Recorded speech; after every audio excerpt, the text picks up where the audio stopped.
Well, hello. Hello.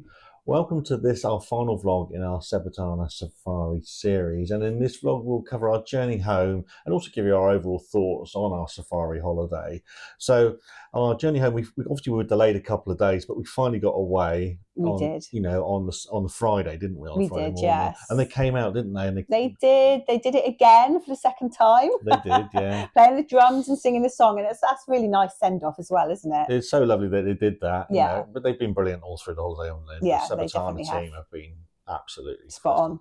First class. So back in the minibus and off we go. We're going towards Johannesburg, and we were hoping we're going to get to the Apartheid Museum. Yeah. Yeah, they did say they would try and do that. So we were trying to race and try and get there ahead of time, weren't we? So that we could get more time at the Apartheid Museum. But I think fate was working against us again. Well, he said, does anyone want to stop? Because they went past the place that we stopped coming up, didn't they? So we said, no, well, we'll get there. We'll try and get to the museum. But, what happened?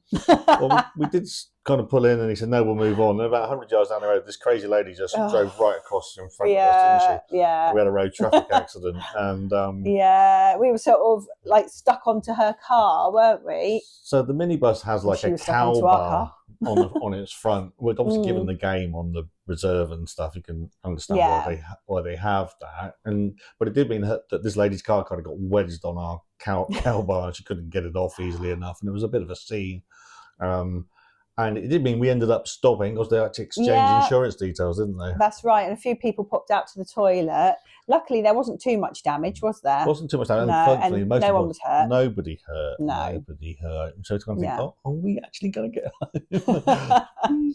So it was a bit like that. And then we then pursued on to Johannesburg, but the traffic was a bit ropey, wasn't it? Yeah. That was really sad as well, because at certain places, like when we were stopping at traffic lights and junctions and things, there were like little children, sometimes as young as about 3, coming up to the vehicles trying to get food and stuff, weren't they? Or money and things. So sad. Very, very sad. And obviously really sobering, wasn't some it? of the poverty in parts of Johannesburg is really stark, and it's really, gut-wrenching to see, families, young kids in such poor conditions and trying to make ends meet that way. And so, you just feel guilty, but also very, lucky for what we have in our lives, That's right. So very thought-provoking, very poignant. But we did get to the Apartheid Museum, and the journey is about 5 hours, isn't it? To there. It's a long old haul, isn't it? It is a long old haul, And when we got there, again, it didn't go that smoothly when we were there, because our minibus driver just let us get off the bus. He just sort of left us there, didn't he? So he was staying at the vehicle, so we go on ahead. So we thought we'd having to pay for ourselves, didn't we? Yeah. So some people didn't want to go. Other people did. So we sort of broke off into 2, the people that wanted to go, and the other people were going to go into a cafe, I think. So anyway, we were waiting in the queue, weren't we? And this nice gentleman, he asked us, he said, where's your driver? And we sort of said, he's back at the vehicle. And he sort of said, well, is that the one with the yellow tie, didn't he? And you said yes. So he said, right, wait here a minute, didn't he? Yeah, I mean, we were expecting to pay it's about £8 equivalent in rand to get in. We did. We wanted to go, we wanted to go to the museum. So we were in the queue, and those of us that were trying to get in, and this other guy, he's another minibus driver with another tour party. Yeah. He obviously saw that we weren't with our driver, and he was quite upset with the other driver, wasn't he? And he marched down there, and it turned out that the tickets to the Apartheid Museum were included weren't they? in our transfer. Yes, we'd already paid for that, but we didn't know that. That was been explained to us. But sure as anything, he marched this other driver across, and he got the tickets for us. Finally. And the tickets were fascinating as well. I mean, a really impactful museum, brilliant museum. But right from the outset, you get a ticket for entry, and one is marked whites. Yeah.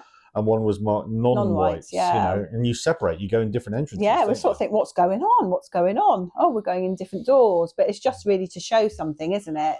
And very, very impactful. The museum was we didn't have long enough. We only had an hour. Yeah, and it said it's supposed to take about 2.5 hours to go round. Even longer if you had an audio guide as well. So it was a bit like supermarket sweep going around it. But what we saw was really impactful, wasn't it? an amazing museum, and apartheid, of course, was absolutely terrible. And but the museum put it into quite frank context about the background to the country and the uprising and the circumstances that led to apartheid being determined, and how the people who obviously had rights and everything else like that, how that was suppressed, but also how they overcame the difficulties and beat the system at the end of the day. And we got the free South Africa that you've got now, and obviously Mandela's influence on that was particularly in focus in the museum, and there's a great Mandela exhibit, wasn't there was, yes.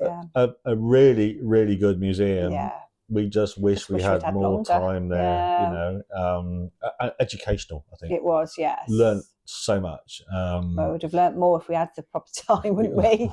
But anyway, at least we've seen some of it.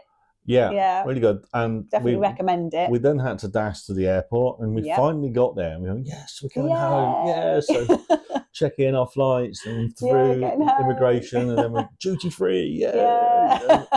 And you got some really sort of cheap South African whiskey, didn't you? South African whiskey. Yeah, there was a whiskey bar in duty free. There was, who knew? I didn't. It's brilliant, really good. So duty free, and then we saw our flight was delayed by 2 hours. Yeah, so that's when we went into that whiskey and wine bar, and we put the worlds to rights with 2 other passengers, didn't we? From the Sebatana.